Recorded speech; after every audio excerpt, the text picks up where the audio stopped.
আমরা এখনো সেরা হইনি, তবে হ্যাঁ সেরা হওয়ার প্রচেষ্টায় আমরা আছি।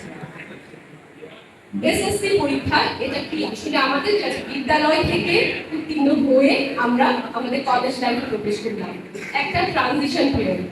এবং এটা একটা পরীক্ষার মাধ্যমে হয়, এই পরীক্ষায় একটা রেজাল্ট হয় এবং এই রেজাল্টে খুব ভালো ফলাফল তোমরা অর্জন করেছো। এই ফলাফলের পিছনে ছিল তোমাদের মেধা, ছিল তোমাদের পরিশ্রম, ছিল একাগ্রতা। এই যে এক একটা গুণাবলী, এই গুণাবলীগুলোই কিন্তু সেরা হওয়ার জন্য সব না। এর সাথে আমাদের অর্জন করতে হয় মানবিকতা, অর্জন করতে হবে আমাদের সততা এবং মানুষ হিসেবে, একজন সত্যিকারের মানুষ হিসেবে আমাদের সকল যে গুণাবলীগুলি আছে সেগুলো। বিগত অনেকগুলো বক্তব্যে খুব সুন্দর সুন্দর কিছু পয়েন্ট উঠে এসেছে। সামনের 2 বছর খুব ক্রুশিয়াল কলেজ লাইফে, মাত্র 2 বছর, 2 বছর আসলে হিসাবে 1.5 বছর কিভাবে চোখের পলকে চলে যায় টের পাওয়া যায় না। আমরা যেন এই জিপিএ 5 পাওয়ার এই আত্মতুষ্টি নিয়ে বসে না থাকি, এটাই শেষ না। এবং সবচেয়ে বড় কথা, সামনের প্রত্যেকটা স্টেজ আমরা কিন্তু শুধুমাত্র একটা ভালো চাকরি করব, ভালো বেতন পাবো, ভালো একটা সমাজে স্থান অধিকার করবো, এটাই কিন্তু আমাদের একমাত্র উদ্দেশ্য না।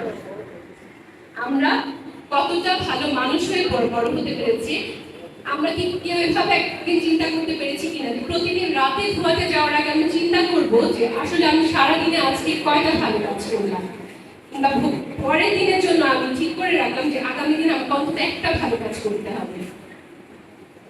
এখানে আমরা যতজন আছি, একজনও মানে আমি এই 20% মানুষও যদি আমরা এটা ভাবি, তার মানে প্রতিদিন 100 জনের মধ্যে 20টা ভালো কাজ আমার হবে। কিন্তু এই 20টা ভালো কাজ কিন্তু মানে নিউক্লিয়ার ফিশন বিক্রিয়া যেটাকে বলে, যে একদম ছড়িয়ে যাবে, ভালো কাজের প্রেক্ষিতে আরো বেশি ভালো কাজ চলে আসবে।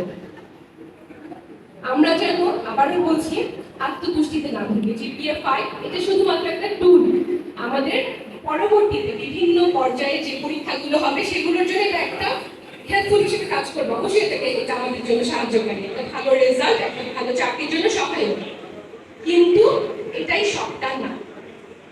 আমরা এই ভালো রেজাল্টের সাথে সাথে আমাদের ভালো গুণগুলো অর্জন করব এবং আমরা জানি যে আমাদের এবার 1,82,000-এর বেশি শিক্ষার্থী জিপিএ 5 পেয়েছে, কিন্তু সবাই কিন্তু তাদের কাঙ্ক্ষিত কলেজ পায়নি। তো এটাও কিন্তু মানে হতাশ হয়ে যাওয়ারও কোনো মানে আমরা হতাশ হব না। আমরা একটা সুপ্রিয় শিক্ষার্থী বলেছেন, খুব মনোযোগ দিয়ে তার কথাগুলো শুনেছিলাম, যে আমরা কেন গ্রামের শিক্ষার্থীরা পিছিয়ে আছি, কেন শহরের শিক্ষার্থীরা বিভিন্ন সুযোগ সুবিধা পাচ্ছে যেটা আমরা পাচ্ছি না। তো তোমাদের একাধিক কিছু বলি, শহরে শিক্ষার্থীরা কিছু দিক দিয়ে কিন্তু মানে আমরা যতই দেখি যে তারা অনেক পাচ্ছে, কিছু দিক দিয়ে তারা বঞ্চিত যেটা তোমরা পাও। এটা যখন বুঝবে, যখন তোমরা একই প্ল্যাটফর্মে সবাই যাবে, হতে পারে সেটা বিশ্ববিদ্যালয়, হতে পারে সেটা চাকরির ক্ষেত্রে।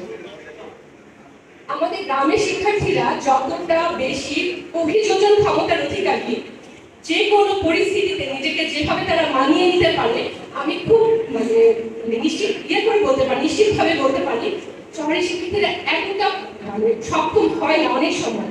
তাদেরকেও অনেকটা স্ট্রাগল করার ওই শিক্ষা মানে ওই চর্চাটা তাদের হয়ে ওঠে না, যেটা তোমরা বলো, যেটা তোমাদের পরবর্তী জীবনে কাজে লাগে। এখানে শিক্ষকদের প্রতি অবশ্যই আমার অনুরোধ, আমরা অতীতে যে শিক্ষকদেরকে পেয়েছি, অতীতে আমরা পেয়েছি, আপনারা যাদেরকে পেয়েছেন, তাদের আসলে পরিশ্রম, তাদের ডেডিকেশনের জন্যই কিন্তু আমরা একজন বিভিন্ন গ্রাম থেকে আজকে আমাদের কথায় উঠে এসেছে। এই কটিয়াদি থেকে বহু মানে প্রীতি সন্তান উঠে এসেছেন, বহু প্রীতি শিক্ষার্থী বড় বড় পর্যায়ে গেছেন, নিজেদের সমাজে বিশ্বে তাদের প্রতি কর্মে স্বাক্ষর রেখেছেন। তো এটার পিছনে কিন্তু তাদের শিক্ষকদের ডেডিকেশন ছিল। তো আমাদের বর্তমান যে শিক্ষকরা আছেন, তাদের কাছে অনুরোধ, আমরা যেন শুধুমাত্র ওই শিক্ষকদের মানে কন্টিনিউটি যেটা তাদের যে সেটা যেন আমরা ধরে রাখতে পারি, তাহলে আমাদের এই শিক্ষার্থীদের মনে অন্তত এই আফসোসটা থাকবে না কেন আমরা পারবো না।